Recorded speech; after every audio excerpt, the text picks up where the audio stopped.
JFD, just fair and direct.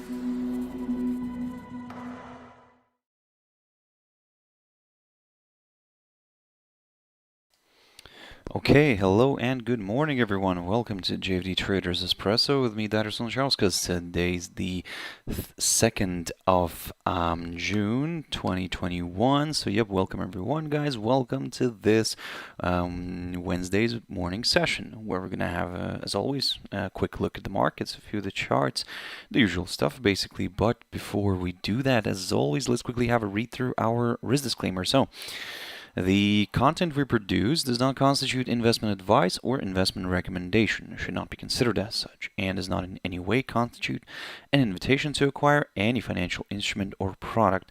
As always, I'll give you a few seconds to read the rest and we can continue.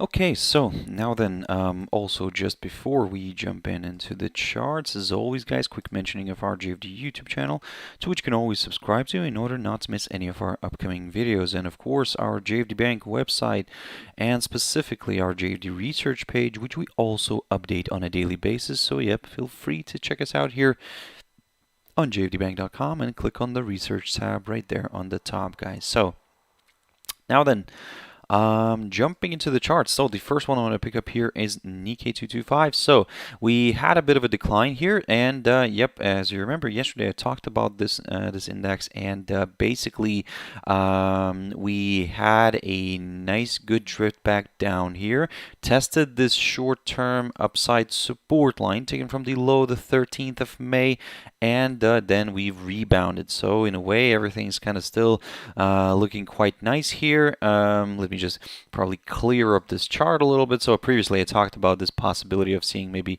a rising channel here, but to be honest, let's get rid of it. For now, I mean, I'll keep this little madness here on the chart. So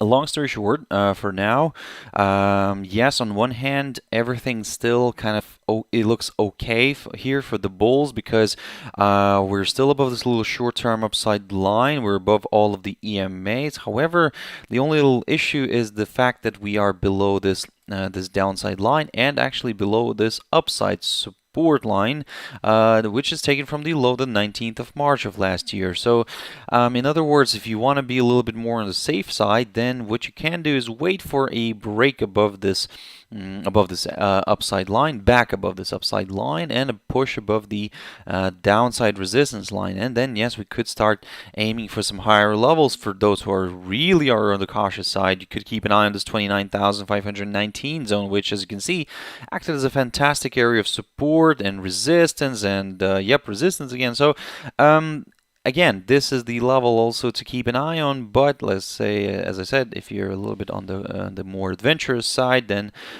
you could wait for a break above the these lines here. But like I said, yep, the safer option could still be on a push above the on a break of this 29,519 territory, and then yes, maybe more buyers could join in.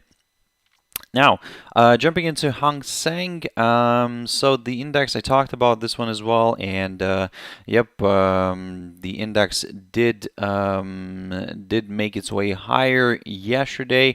Today, it's drifting a little bit lower here. However, we're still trading above this support, previously it was seen as a resistance, now it's support. This 29,152 territory, I spoke about that level, and as I said, that if we break above it, then and we stay above it, then yes, my next target will be this 29,405 territory marked by the highest point of April, and if that gets cleared, then my next target is the 29,912, which is the high of, or should I say, the highest point of March.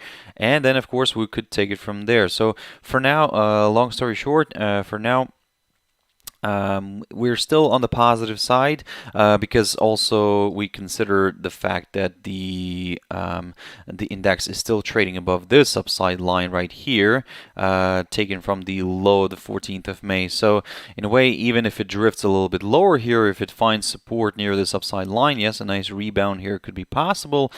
And yep, we could see this one moving towards this 29,912 territory. For the downside, well, this is where I'll probably adjust my levels slightly.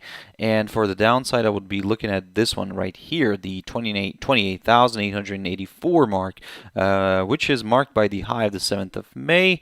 And I think that's also, yeah, the high of the 7th of May, and also it's near the low of the 31st of May. And in order to consider maybe a bit of a decline here, a break of this upside line and a drop below this hurdle would be needed, because at the same time we could also depending on how this is going to trade, but we could also get a drop below the 21-day EMA, and potentially more sellers could join in. So keep that in mind. The German index, DAX. So yeah, yesterday I talked about this one, guys, and if you remember, I said that let's wait for a daily candle to end, because what I was afraid of, and this seems to be happening. And what I was afraid of was that if the index will close below the previous all-time high. Yesterday it created a new all-time high, but then it ended up closing below, just fractionally, of course, yeah, just fractionally below the previous all-time high, but still, nevertheless, below it. And currently, looking at the cash index, we'll see that the price is just fractionally kind of, or actually I wouldn't even say fractionally, just it's bang on in this area, bang on that level where it closed. And so yeah, for now it's a bit of a tricky one and we want to see how this is going to play out, because if it starts let's say, drifting lower here and struggles to get back above this 15,569 territory, then, well, guys, we could see a bit of a decline and a bit of a corrective move here towards the downside, initially towards the 21-day EMA, or then maybe even towards this upside support line. So, yep, keep your eyes on that one. DXY, the dollar index. So, yep, pushing nicely to the upside. So we've managed to, yesterday we've ended just bang on this downside line, and today you can see that we just basically automatically opened above this downside line. So of course this kind of gives a bit of a positive spin here on the at least on the near-term outlook. However, previously when I talked about this barrier here, this 90.29 zone, I spoke about this level and I said that this is the level that I'm keeping an eye on here. But yeah, at the moment we can probably start dropping this one a little bit lower, and for example, we could keep an eye on the area somewhere around here, the 90.23 zone, marked by the high of the 20th of May. Basically, long story short, I'm keeping an eye on this this 21-day EMA here, shown as the yellow line here, and in a way that's what I need here. I need to see a nice, good, strong move above this 21-day EMA in order to get a little bit more excited with the upside. So, and then yes, of course, we could take it from there. But don't get me wrong. I mean, I'm keeping also an element of the doubt here a little bit, because just in case this suddenly reverses back down, back below this downside line and drops somewhere below the 89.68 zone, and if it does that, then yes, in a way, lower levels could be met again. I can see in the chat room here a bit of activity here. Hello, Erica, and hello, Evu. Yep, hello, both of you. So yep, I hope you're all doing well. So yeah, guys, coming back to the oh, and by the way, thank you very much for joining in. That's of course, it's always the case. Thank you very much, guys, for watching me. Now, jumping into gold very quickly. So gold is yeah, it's drifting nicely to the downside. So this is what I've mentioned yesterday, and I said that basically what I said yesterday, that it might go for some for another push higher, but if eventually it ends up dropping back below this hurdle, below this May high near the 1913 zone, then well, maybe we could brace ourselves for a bit of a corrective move here to the downside. However, I would still prefer to wait for a drop below this 1890 zone right here in order to go for a bit of a larger correction to the downside, guys. So yep, keep your eyes on this one. It's a very interesting moment right here right now because we did already have quite a decent up move here in the short run, so maybe a bit of a corrective move lower here could be possible, and especially with in combination with the fact that we have DXY kind of strengthening a little bit, then yep, maybe this could work out nicely here for these sellers. However, guys, again, I would probably strongly point this one out, basically, that wait for that confirmation. So for me, for example, personally, for me, the confirmation could come on a break here, this little area, this 1890, and then yes, we could slowly consider maybe a bit of a slowly go lower toward lower levels, let's put it this way. And then, of course, we'll take it from there. Upsale, good morning to you too. Hope you're having a wonderful start of Wednesday. Jumping into silver, and yeah, silver is also a tricky spot here. So as you can see, I mean, probably no explanation needed here, and yep, we are testing this upside line right now. Let's see if this upside line is gonna hold again. Even if it breaks, still what I would prefer to see here is, well, previously I talked about this 27.20 territory, but to be honest, the more we kind of shifted to the right here and to the upside, then maybe I'll start looking at this little territory right here, marked by the low of the 28th of May here, and that's roughly around the 27.40 zone. So at the same time, a drop below that hurdle could place the price below the 21-day EMA, and yep, basically more sellers could join in, and then we would take it from there. But again, guys, at the moment, I mean, we need some confirmation breaks first, because again, if this upside line does the job again, if it provides good support, then well, we can scrap the downside scenario for a while, and then we could aim for some higher levels. But for the upside, for me, I would need to see the daily candle remaining above the 28.29 territory, somewhere around here. Sorry, 28.23 zone right here, and then yes, maybe higher levels could be met.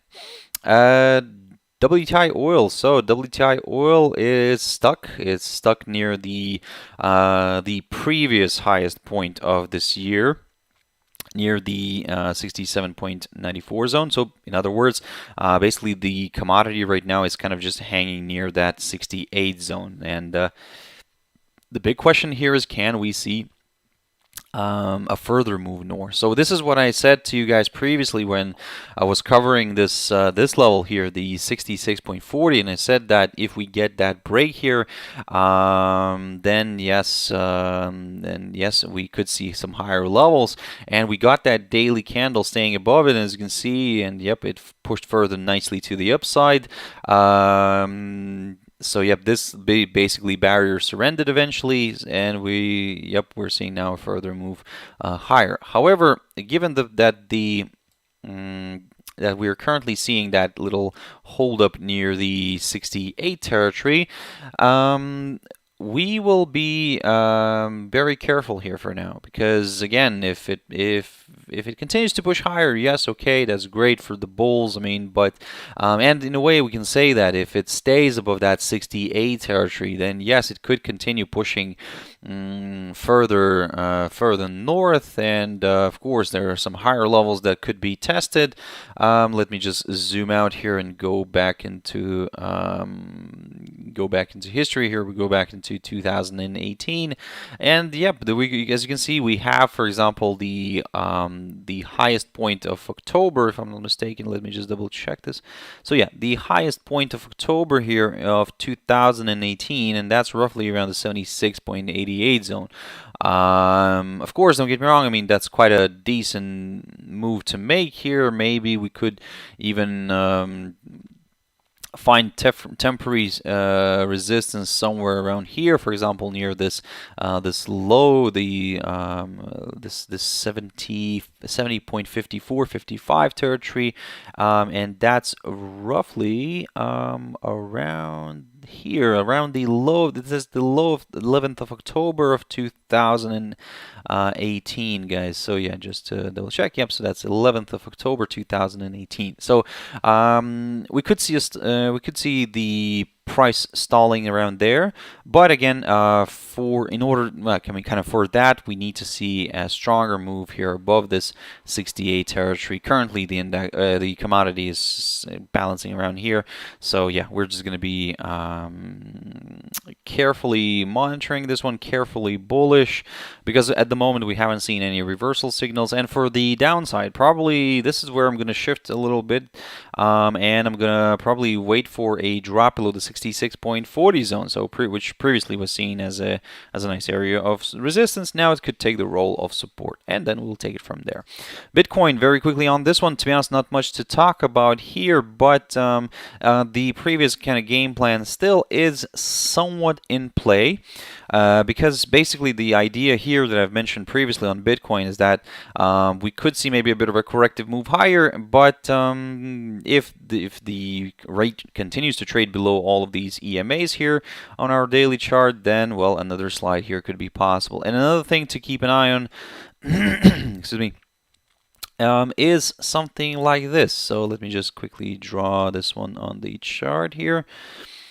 And yes, so there we go.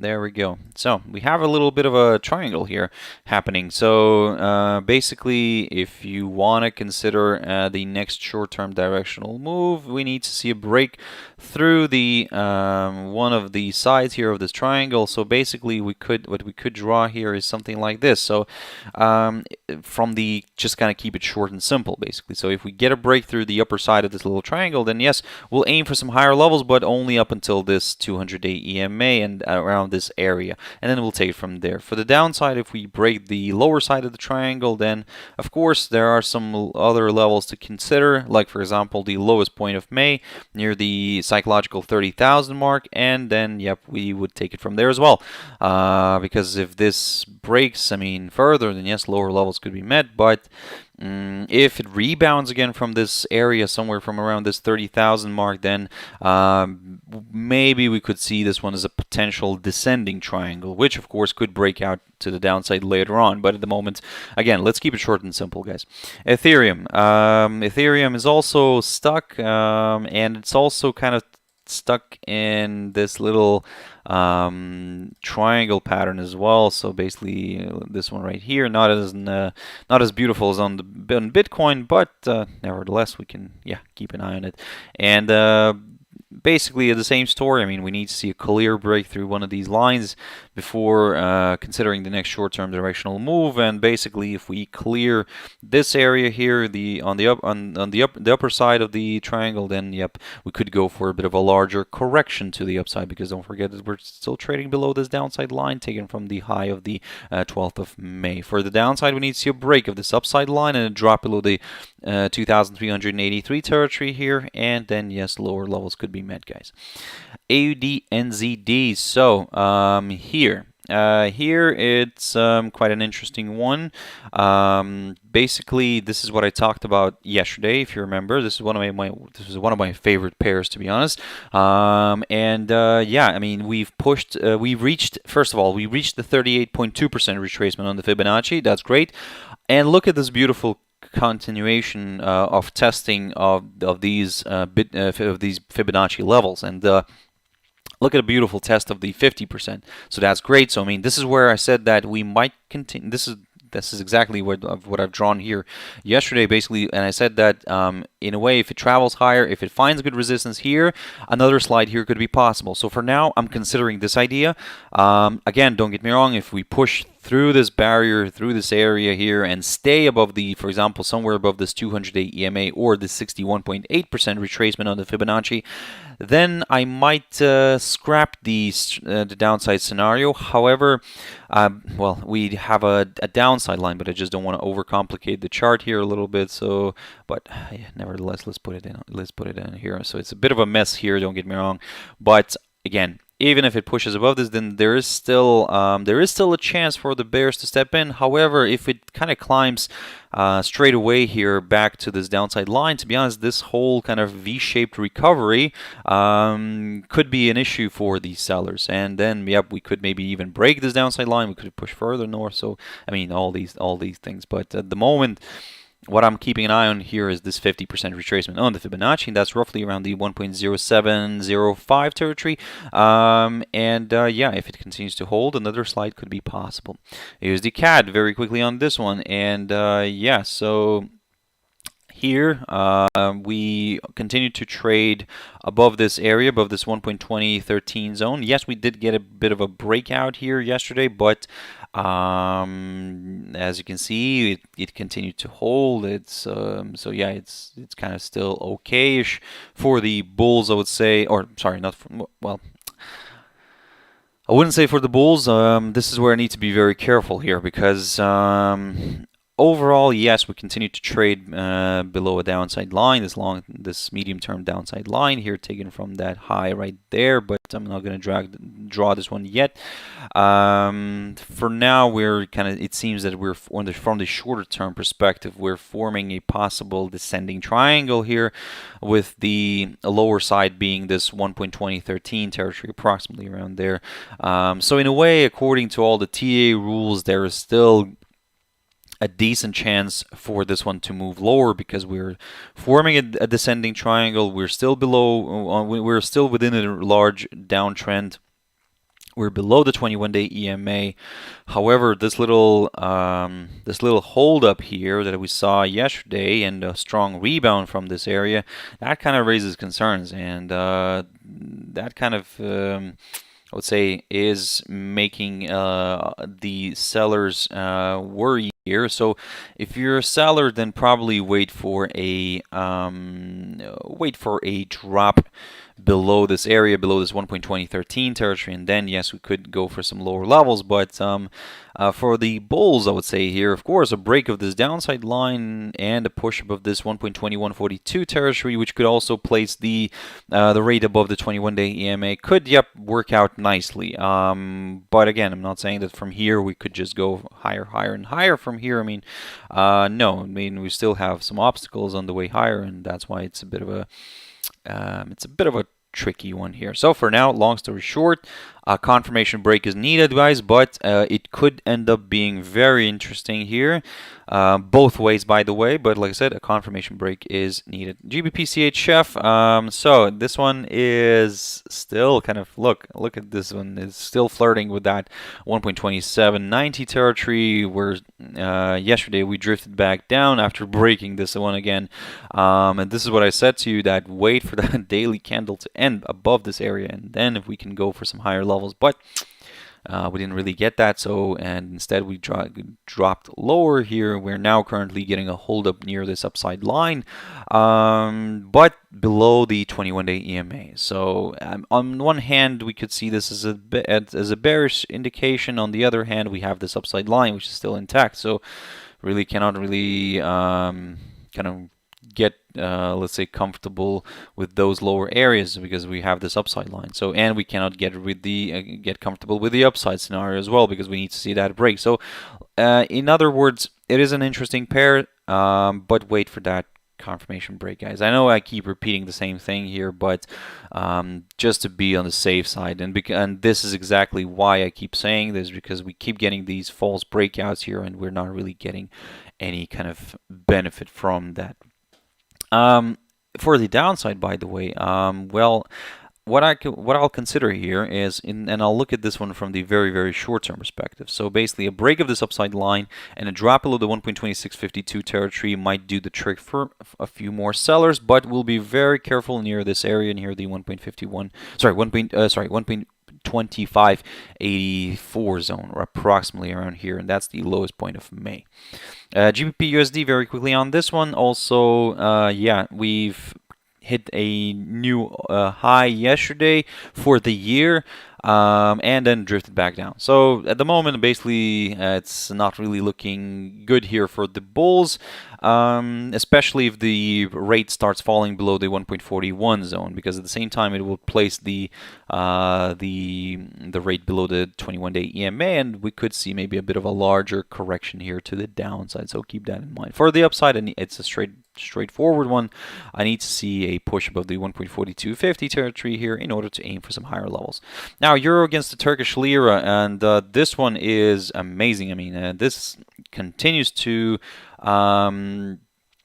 it continues to rise, it continues to travel higher, and look at this beautiful explosion this morning. We've hit the area right around 10.69 territory, so yep, a new all-time high. But this is where the interesting bit is, and if you remember last week I talked about euro against the Turkish lira, and the week before that as well. And basically I applied the same logic and the same knowledge kind of on the DAX analysis, and what I was saying that this idea of when we are near the all-time high and we go and create a new all-time high, but then the daily candle drifts at the end of the day drifts back below the previous all-time high, then we might see a bit of a corrective move lower. However, when the daily candle breaks and stays above the previous all-time high, then there is a good chance we could see a continuation move north. And to be honest, this is exactly what happened. So here, for example, when every single time when we had these breaks here, for example, here on the 26th of April, we created a new all-time high, but then we ended up drifting back down, and then, yep, we corrected lower. Similar story here on the 13th and the 14th of May here. So on the 14th, we create a new all-time high, and then we drift to the downside here. And now this time we've created a new all-time high, but you can see here on the 25th of May, but the daily candle remained above it. And although we had a bit of a corrective move lower here, still this previous all-time high did its job as a good support zone. So, yep, long story short, basically, we had a good run here, and yep, now we're still having that good run, and basically for now, I would say we will continue targeting the upside as long as this upside support line taken from the low the 16th of April remains intact, guys. Now jumping into euro dollar here, my last pair, and yeah, guys, we're still struggling. We had a nice push yesterday. Look at this. We had a nice push above the 1.2243, but again, didn't really stay above this hurdle. And yep, we had a bit of a decline, and now we're once again testing this upside line. So my suggestion here for today is keep your eyes on DXY, on the dollar index, and if this is gonna end up kind of let's put it this way, breaking this upside line, maybe if DXY will push higher, then yep, we could see euro dollar drifting nicely to the downside. But for me, I would take a bit of a careful approach, and I'll keep an eye on this 1.2161 territory right here in order to get comfortable with further declines. And I will need to see a drop below this area in order to aim for lower levels, because at the same time we would get a nice drop below the 21-day EMA, and then we'll take it from there, guys. So that's it for this session, guys. I hope you found it useful, and thank you very much for watching and listening. I can see Reza joining in and saying good morning. I don't know actually if this is my delay here, but yeah, good morning to you too. So yeah, guys, thank you very much for joining in, watching this one till the end. I really appreciate your time, your views, your likes, your comments, everything that. So yep, guys, if you want to join me later on, my trader's tea time as always. 12:30 GMT time. For now, have a wonderful trading day. Have your stop losses in place, and everything will be fine. So, bye-bye.